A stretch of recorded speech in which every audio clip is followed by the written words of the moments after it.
Welcome back to the second half of tonight's prom, featuring the BBC Philharmonic Orchestra. I'm delighted to be joined by the conductor of tonight's concert, Vernon Valgado. Vernon, congratulations on the Wagner and the Tchaikovsky in the first half. They were really loud. Tell us a bit about the highlight of the show tonight, Haydn's 45th Symphony in F # minor.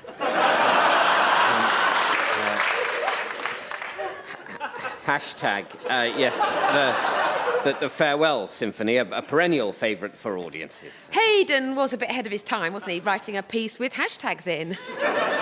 Right, yes, those hashtags, like in F # minor, are the symbols we use to help the musicians know what to do in the piece. Well, I looked at some of the instructions the violin people have in front of them, and it looks like there's quite a lot of hashtagging they have to do.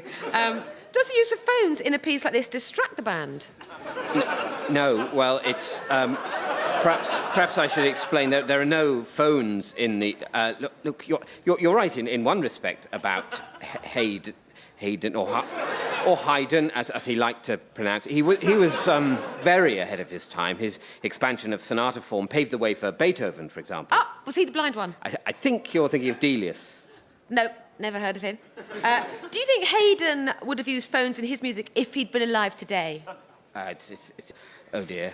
I'm so sorry. There was a point about 30 seconds back when I could have firmly but politely got this interview back on the rails, but I erred on the side of good manners and let that vital opportunity slip. And now I seem to have lost control of it altogether, which is rather awkward because I'm the expert and you're not, and yet I seem to look like I'm out of my depth and you seem to be in charge, which can't be right. And is the piece fast or slow? Well, it starts... Allegro. Look, oh, God, help me. I see it now. This is all my fault. Wow, you're crying. I did this. It was me.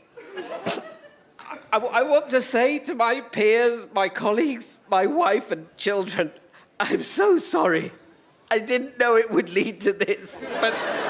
But I realise how this started now. It was me. I came up with the idea of the Doctor Who prom. Oh, I like that one, especially the Daleks. I didn't realise. I didn't think that throwing one populist crumb to the pigeons would lead to this grotesque charade. To me at the proms, talking to someone from... Where on earth do you come from? Blue Peter? Atomic Kitten. Oh.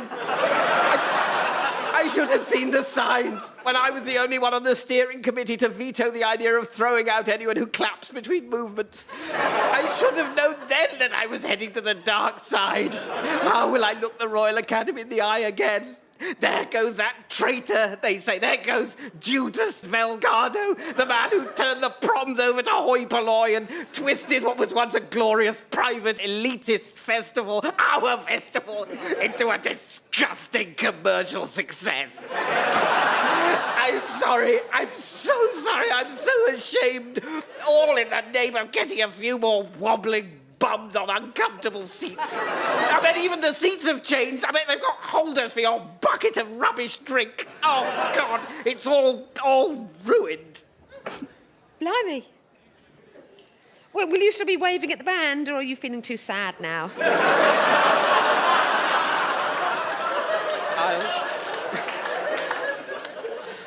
I'll be waving at the band.